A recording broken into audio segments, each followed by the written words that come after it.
I am so glad you convinced me that the family car should be the Defender 110. It is so beautiful inside, it's so comfortable, and it just feels indestructible. Yes, it really is. I've been waiting a long time for the new model to come out. The Defender 110, I'm telling you, it's my favorite car of all times. It's my third one. You know, I have stories of going off road. The guy managed the group. He was like, "What are you doing in this beautiful car?" I'm like, "I'm going off road." He's like, "Are you sure? Because you can use one of ours." And then they look like Mad Max cars. I'm like, "No, no, no, no, we're going to do this." And he was shocked. Wow. Well, it's great because the Defender has been reimagined for 21st century adventure, and its unparalleled off-road ability as well as its robust interior are invaluable whether you're headed towards uncharted territory or just a weekend of exploration. The Defender 110 tackles challenging surroundings with absolute confidence. The SUV conveys strength outside and in, featuring peerless technology like an intuitive driver display and an award-winning infotainment system. That's my favorite part, to keep you connected no matter where the journey takes you. Adventure is unique to everyone, and so is the Defender. Choose from the two-door Defender 90, the four-door Defender 110, or the larger Defender 130 with the ability to seat up to 8 passengers. You'll find uncompromising performance in all three. So pack up and go even further with the Defender 110. Learn more at LandRoverUSA.com/Defender. These days, we're all investors, trying to be smart with our money despite our worst impulses. But at iShares, we believe that deep down inside of every investor is a better investor. One that's just waiting to be let out. Explore iShares ETFs and insights and let your best investor out. Visit iShares.com for more information. This isn't your average business podcast, and he's not your average host. This is the James Altucher Show.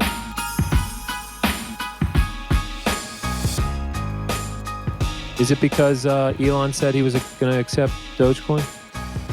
No, I'm talking to a bunch of people about it this morning that everyone got bearish. Like no one was expecting a rally, which at that point I was like, maybe the path of least resistance was up. And one of my friends was like, yeah, I'm in this like 100% crypto investing Telegram group, and no one's talked about crypto investing for days. Yeah. There's been like a debate about religion. Yeah. I mean, I think the capitulation point was essentially everyone sort of universally agreed that there's no actual use case for Bitcoin and Ethereum and all these coins. And so, and on top of that, there's all these liquidations of, hedge funds were liquidating and all this stuff. So everybody sold. There was anybody still holding is a believer now. And there's Right. probably just a flight to cash in general with the global market situation, not even But I think that's been crypto. going on for 6 months now. Maybe, yeah. Yeah, the liquidations it's actually kind of astonishing. Like the crypto lenders, there used to be 5 big ones with multi-billion-dollar balance sheets, and 3 of them got wiped out in the span of a week. And what's his name? Sam Bankman-Fried said there's more coming, but maybe that already happened. He said that a few weeks ago. Or it's priced in. But Right. there is this funny thing that keeps happening where it's like some crypto lender I've never heard of. It's like, oh, they're suspending withdrawals because blah, blah, blah. By the way, suspending withdrawals is not a big deal. They lent the money out. They can't just like get the money back. And It's what we did. yeah, exactly. Like it's like a hedge fund Yeah. can't return all the money every single day. Yeah. It's bad if your depositors expected instant liquidity. It shows you fucked up somewhere. Yeah. Yeah. If that's the case, was there supposed to be instant liquidity? Yeah. Okay. Then yeah. For Celsius, there was, but I'm not sure for like crypto hedge funds. No, not hedge. I mean, 3 Arrows Capital, that one, like multiple people will go to jail for that because it's like, it's one thing if you have a project like Terra, which was just an economic design that wasn't going to work, but the people behind it genuinely believed that it would, and they didn't lie about anything.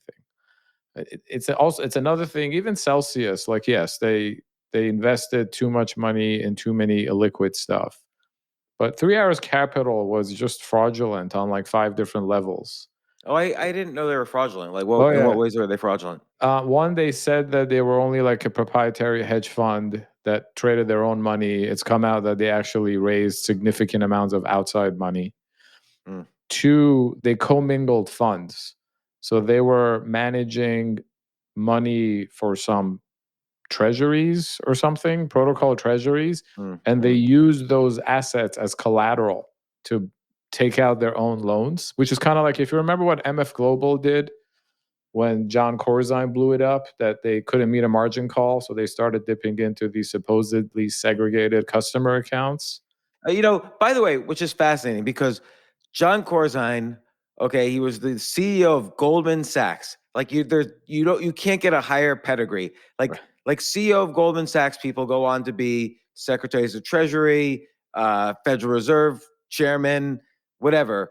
John Corzine, wasn't he governor for a while also? I think he was governor and senator of New Jersey, wasn't he? Yeah, so Corzine was head of Goldman Sachs, governor of New Jersey, senator from New Jersey, had some scandal. MF Global, just a total scam like anybody else. Yeah.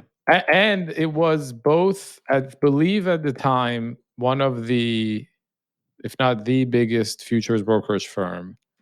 And I believe they had just gotten approved to become a primary dealer on treasury bonds, right? That's a privileged, difficult position to acquire. Yeah. But he had so much pedigree and so many connections. There was no way he would ask for anything and And he he was would going to get get it. it. Yeah. Yeah. But this goes to the example, like we were talking about Uber earlier before the recording started. Like Uber's a scam, and most people don't realize it. Just to summarize what we were talking about earlier, before they went public, the venture capitalists were paying for every single ride you took. They were subsidizing all the rides. That's how Uber could grow so fast and lose like $1 billion a year.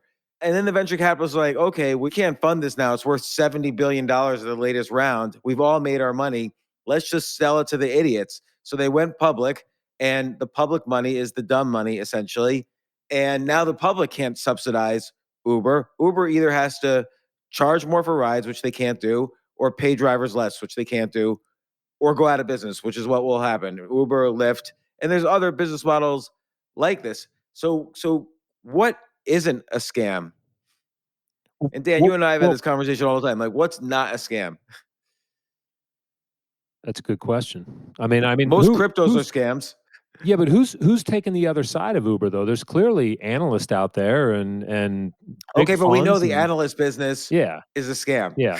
So like the analysts, they make a price target of $100, and if it moves down, they change their price target to 80.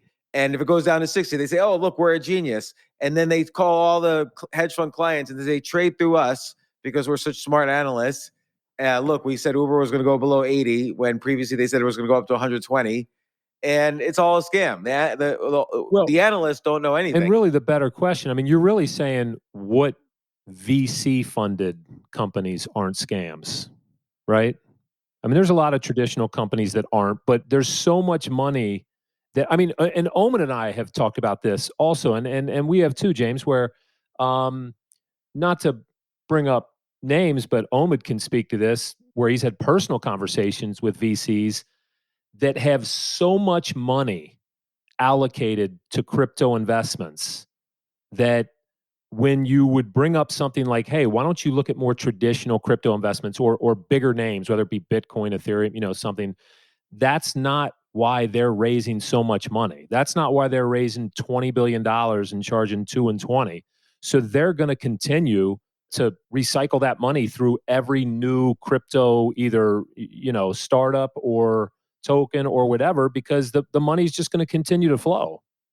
Or they're raising money because they say they're a crypto VC fund, and sovereign wealth nations that can't buy Bitcoin but want exposure to crypto invest in these VC funds. So they just come up with a message that raises the money. And I'm not saying crypto's a scam. I'm saying maybe 95% of it is a scam. There's some percent that's legit. But look, hedge funds we know are a scam, not because we ran one, but because you could look right now. Hedge funds charge enormous fees. Like, let's say a hedge fund has $1 billion. They could make up to $60 million a year if they return 20% and get their 2% fees. The same mutual fund with $1 billion would probably make, instead of 60 million, would make 5 million. Yeah. And what's the difference? We look up the holdings. They all own Google, Facebook, Netflix, Exxon, Yeah. Microsoft. They own the same stocks. I would just to add a little bit of nuance to this. I think we should differentiate between scams and things that are disingenuous.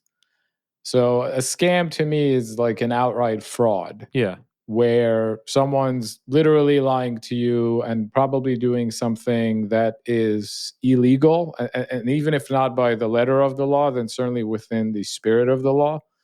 And there's no shortages of those out there. I think what's been interesting in recent years, even in crypto, is that like you see a lot more of what I would consider disingenuous, or maybe that's not the right word, but the people who are backing the project or running the project or the company present a front of confidence that deep down inside they don't actually believe.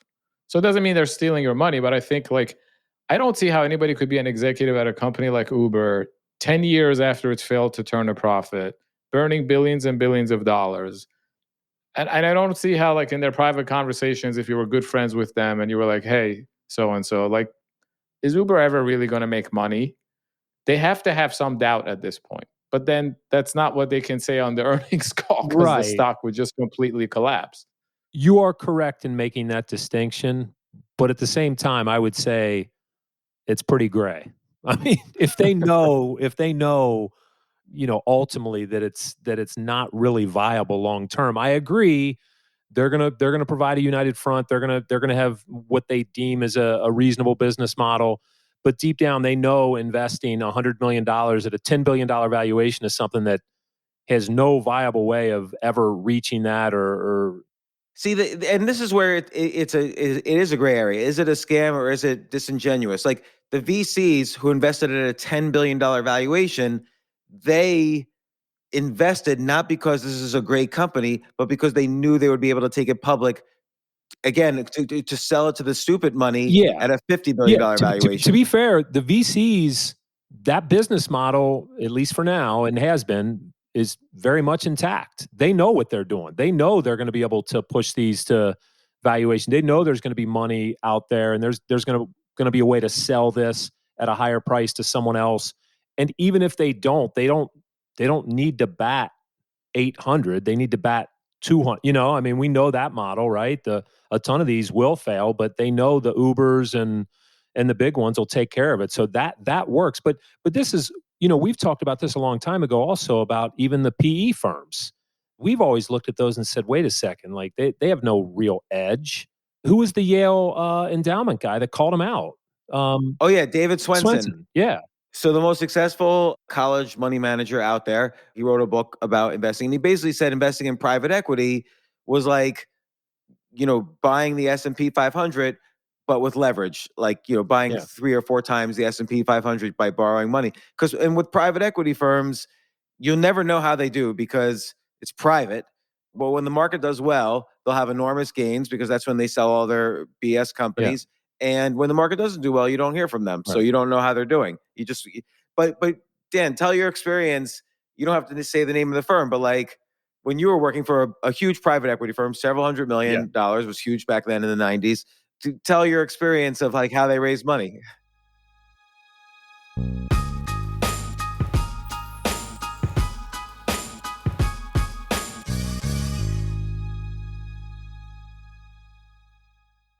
Oh my gosh, I love these clothes. Mizzen and Main. That's Mizzen and Main. It really is the most comfortable work clothes. Travel clothes. I had to travel this whole week. I'm traveling for a week and a half, and I just took Mizzen and Main clothes with me. Close out 2023 in style with comfortable, breathable, packable, and machine washable pieces from Mizzen and Main. As you wrap up your year-end goals, enjoy a Mizzen and Main dress shirt that you can wear confidently. I like that they've very, very just nice, solid colors. I don't really like to get all fancy in patterns and everything, although they do have some pattern shirts, but very comfortable clothes, stretchable, pants. It's just super comfortable, but they look professional, and you can wear them casually or professionally. I like some of their flannel shirts or untuck shirts. I love untuck. I never tuck in. So again, whether you're shopping for a special someone or giving yourself the gift you really want, I just buy myself gifts. Mizzen and Main is the perfect gift for any guy who works, travels, and or cares about looking and feeling great. As you could tell by my many photos across the internet, I care about looking fantastic. I'm practically a model. And let's be honest, every guy loves to look great. So again, shop now at mizzenandmain.com and save 20% when you spend $130 or more using promo code James. That's promo code James at Mizzen and Main, Mizzen and Main.com.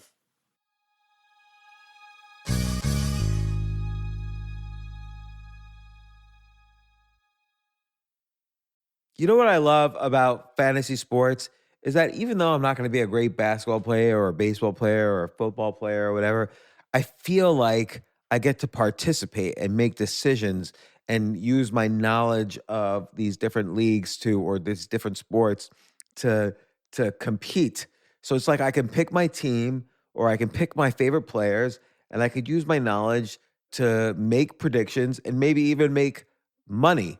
So with the basketball season here, you can now pick combo projections across football and basketball from the Specials League on Prize Picks.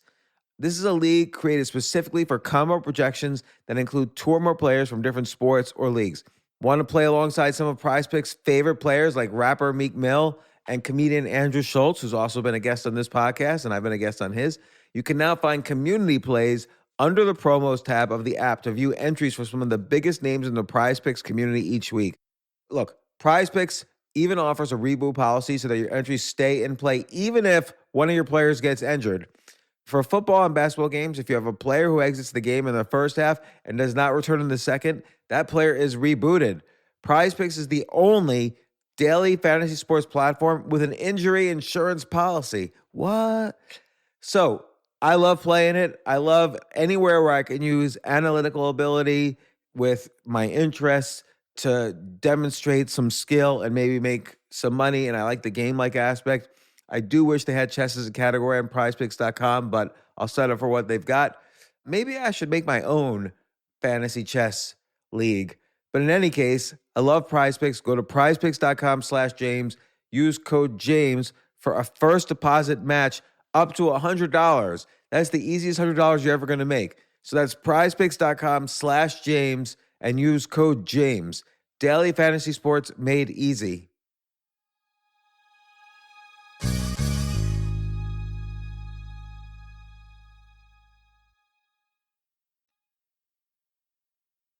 When I left, the investment bank where I was working and went to work for a large private equity firm, as I was coming in, they were raising a new fund, which at the time was an enormous, number, late 90s.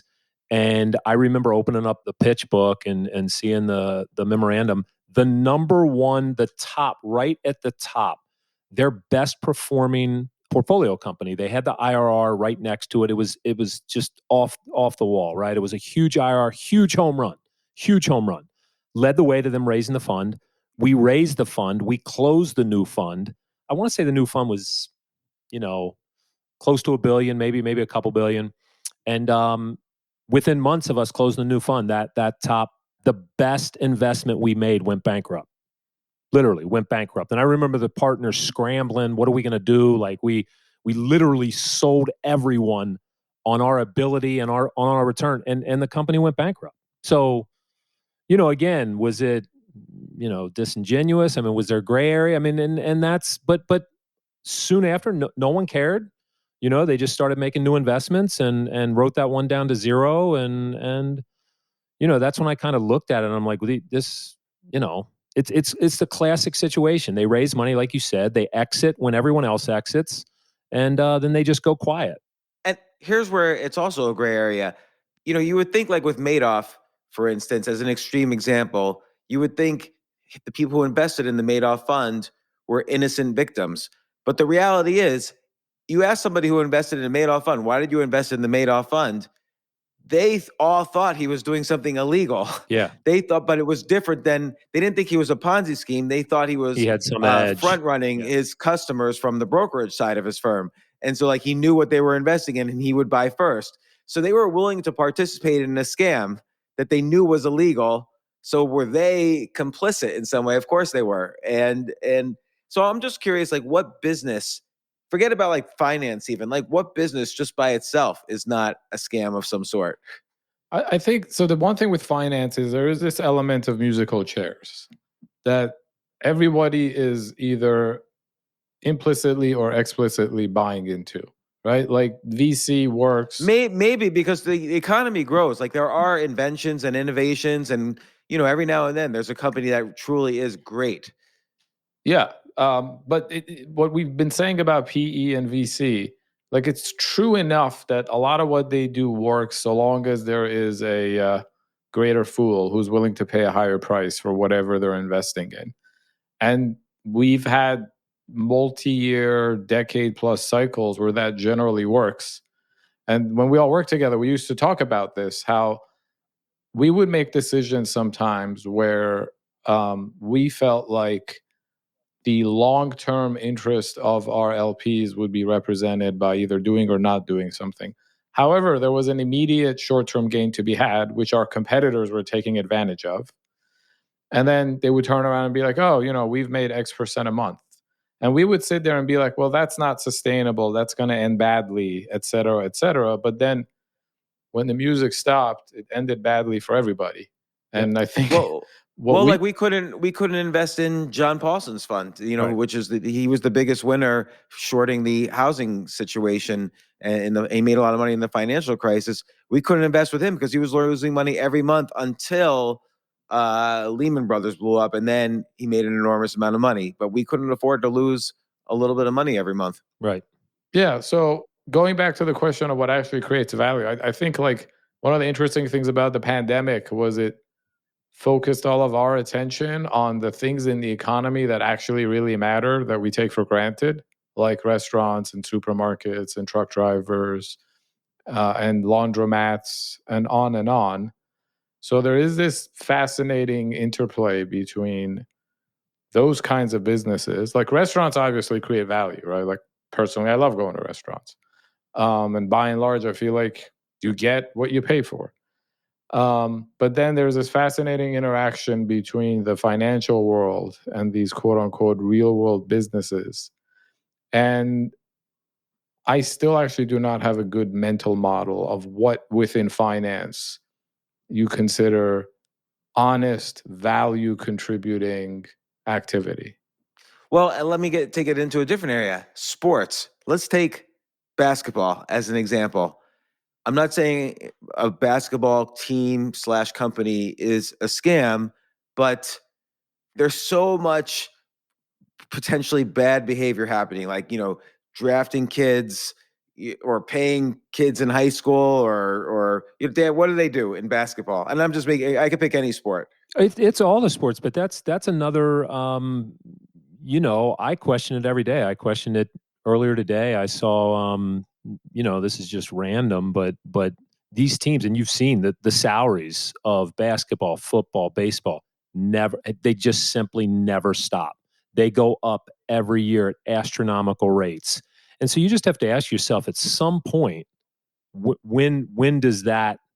Is that simply not a greater fool theory, but ESPN, ABC, all these networks, Amazon's now getting into it, Apple's getting into this game where they're just overpaying for TV and broadcast rights, and so I guess the money's there, but at some point that has to collapse also. And I know everyone says, they said that 5 years ago, 10 years ago, just franchise value, everything just continues to go up, and I just think, but it's usually VC guys buying sports teams and paying these astronomical, and so you wonder if that's when it ends, when that piece collapses. But you're talking not even star players, just role players are making hundreds of millions of dollars, and so, and I just wonder because the kids don't watch it anymore.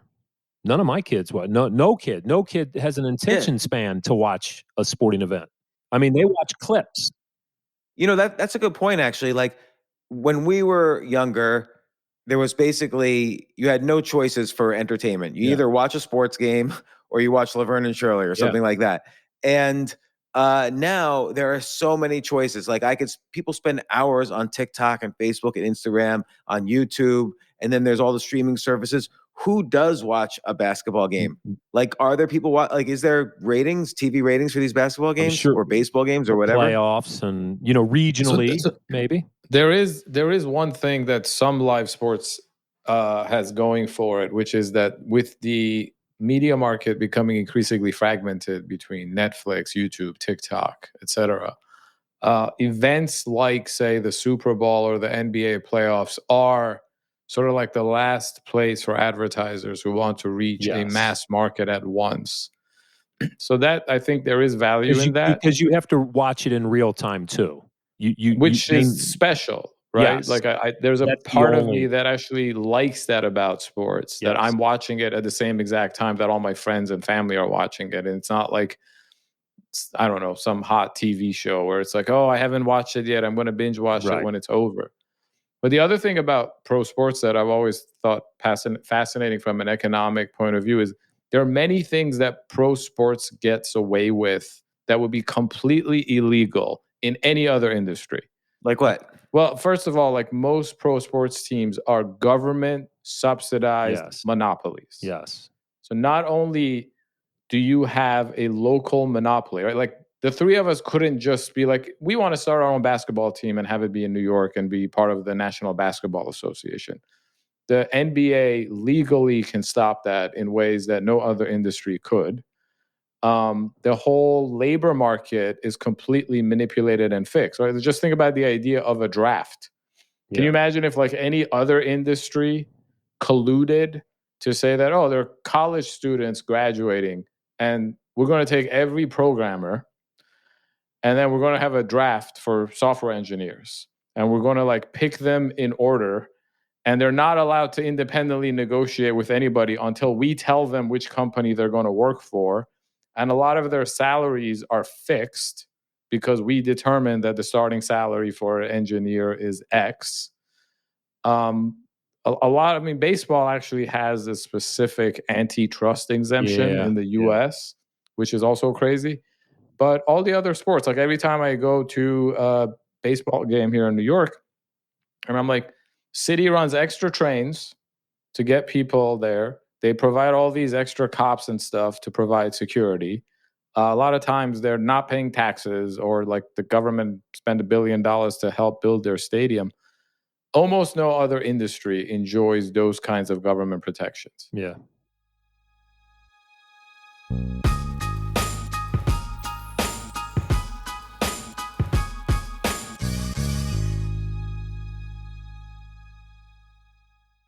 This is such a valuable service for all business owners, big businesses, small businesses, doesn't matter. I wish I had this in the many different businesses that I've started. Sometimes it seems like your business is humming, but then suddenly you don't understand it. You're starting to fall behind. You're not understanding where your costs are, where your revenues are, where your payments are. Teams are buried in all sorts of like BS work, and you can't seem to close the books. So you need like one dashboard, one source of truth. I'm jealous of this business, NetSuite from Oracle, of course, NetSuite by Oracle. I wish I'd come up with this idea. It's a brilliant concept to have all your business intelligence on one dashboard. This is why you need to know these three numbers: 37,000, 25, and 1. So 37,000, that's the number of businesses which have upgraded to NetSuite by Oracle. NetSuite is the #1 cloud financial system, streamlining accounting, financial management, inventory, HR, and more. 25. NetSuite turns 25 this year. That's 25 years of helping businesses do more with less, close their books in days, not weeks, and drive down costs. 1, because your business is one of a kind. So you get a customized solution for all of your key performance indicators, your KPIs, in one efficient system with one source of truth. Manage risk, get reliable forecasts, and improve margins. Everything you need to grow all in one place.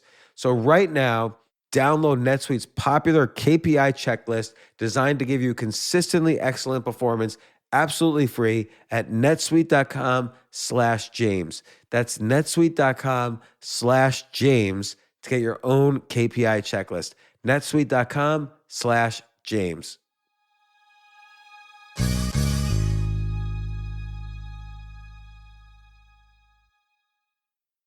The future of learning is definitely online. Like, it's such BS that you have to spend $200,000 or take $200,000 in loans and go to some fancy school when it's useless. It doesn't guarantee you a job.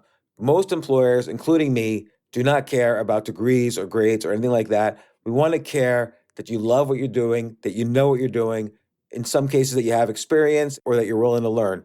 But people in general love learning and are curious. Like, the key to success is curiosity.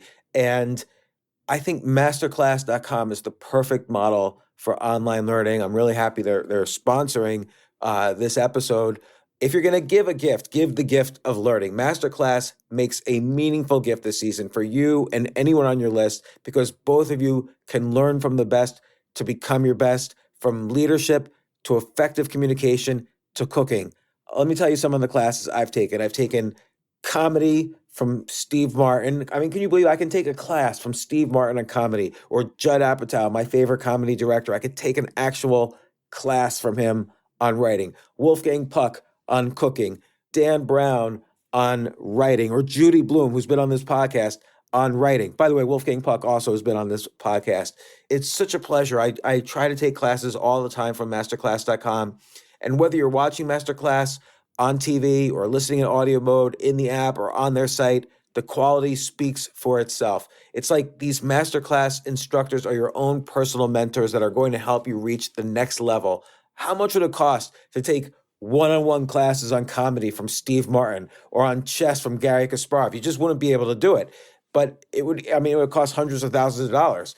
With a Masterclass annual membership, it's $10 a month. Memberships start at $120 a year for unlimited access to one-on-one classes with all 180 plus Masterclass instructors. So it's not just $120 for one instructor. You get all 180 plus Masterclass instructors. Boost your confidence and find practical takeaways you can apply to your life and at work. And if you own a business or are a team leader, use Masterclass to empower and create future-ready employees and leaders. That's the real education in today's world. So this holiday season, you can give one annual membership and get one free at masterclass.com/JAS. JAS, of course, stands for the James Altucher Show. So right now you can get two memberships for the price of one at masterclass.com/JAS. Masterclass.com/JAS. Offer terms apply.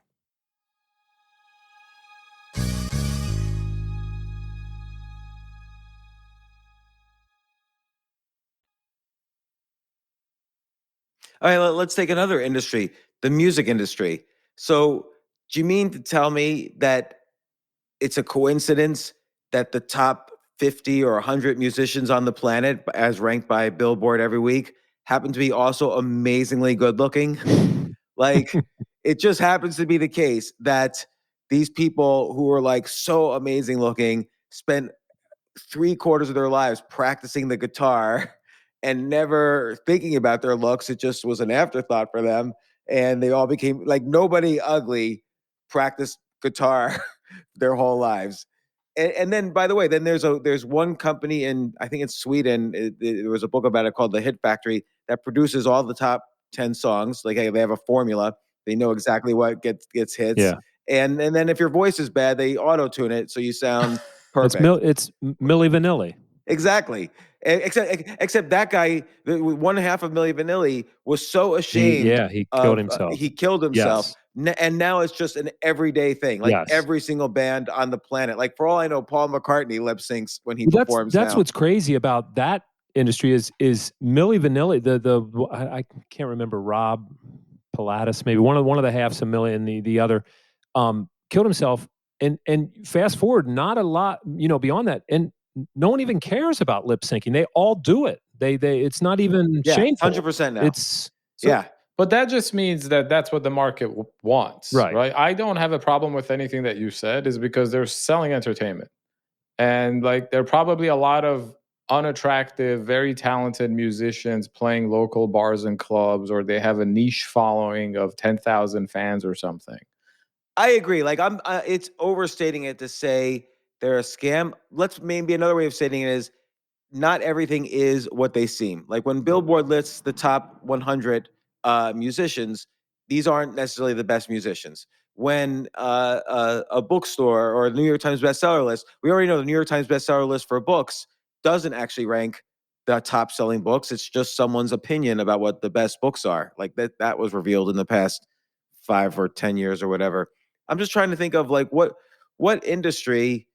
We know with finance, it's all, borderline illegal. What industry is actually like legit? Like even law firms, do they, I remember one time, well, this was pre Omid. Dan and I were starting a hedge fund, and I took the old docs Yeah. for our older hedge fund and just did a search and replace. It wasn't that hard to figure out. It was a 30-page document where I just switched one name to another.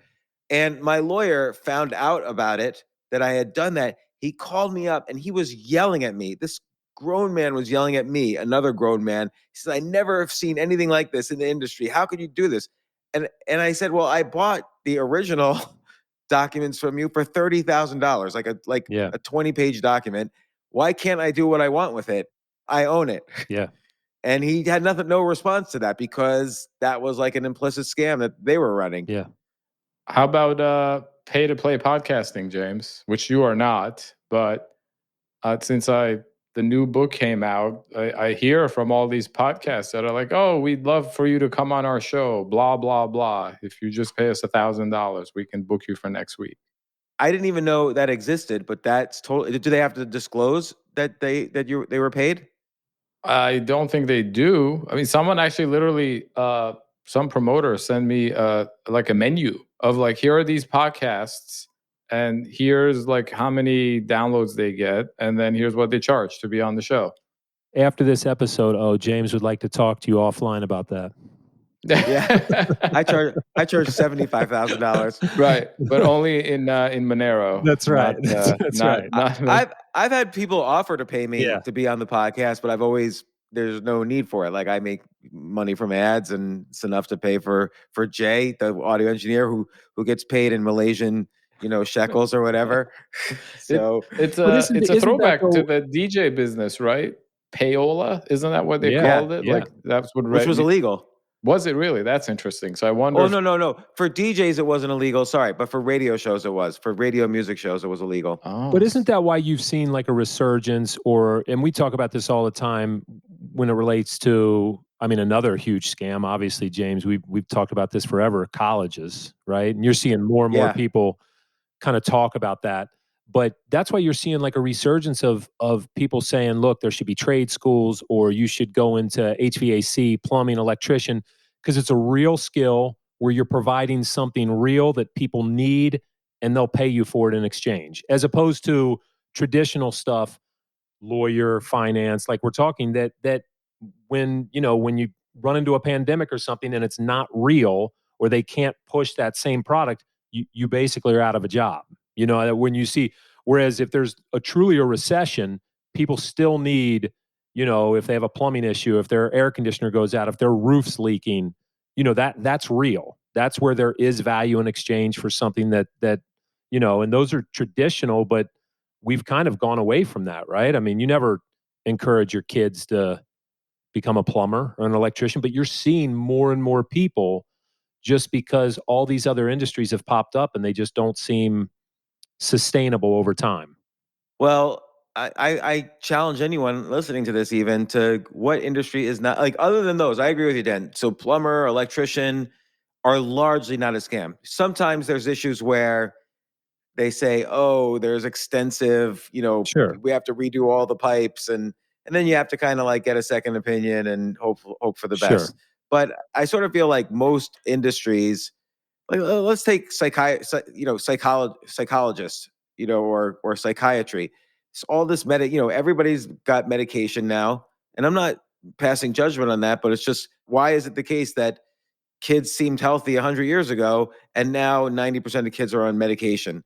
or, everybody's got some diagnosis in the, Diagnostic and Statistical Manual of Disorders.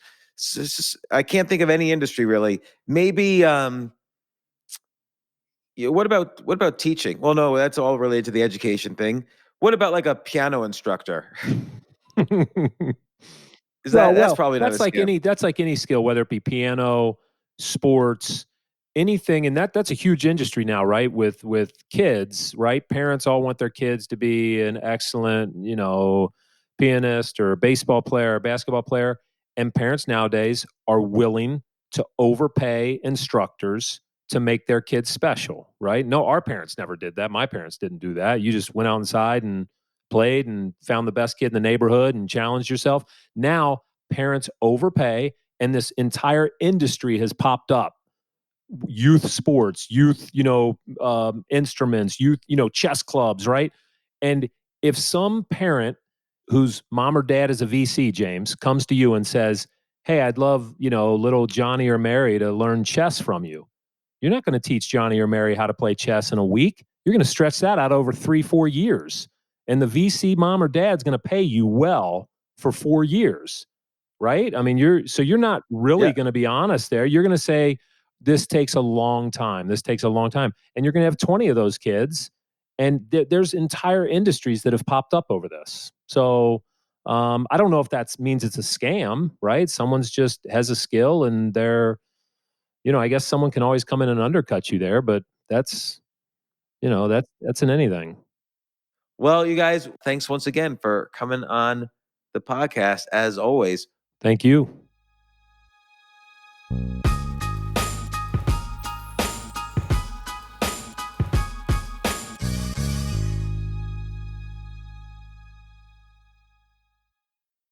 From your workout playlist to your social media feed, personal's the way to go. And if personal leads to an affordable price, even better. With the State Farm Personal Price Plan, you get the coverage you want at an affordable price just for you, and a policy that helps cover what's most important to you. Like a good neighbor, State Farm is there. Call or go to statefarm.com today to create your State Farm Personal Price Plan. Prices vary by state. Options selected by customer. Availability and eligibility may vary. That's the sound of a future children's campus being built. That's the sound of a new heart beating in an 8-year-old. That's a game of pickup basketball being won on wheels. And that is the sound of joy when a teen is cured of cancer. This is what it sounds like when you donate to Children's Healthcare of Atlanta. Give today at choa.org/donate, because nothing matters more than kids.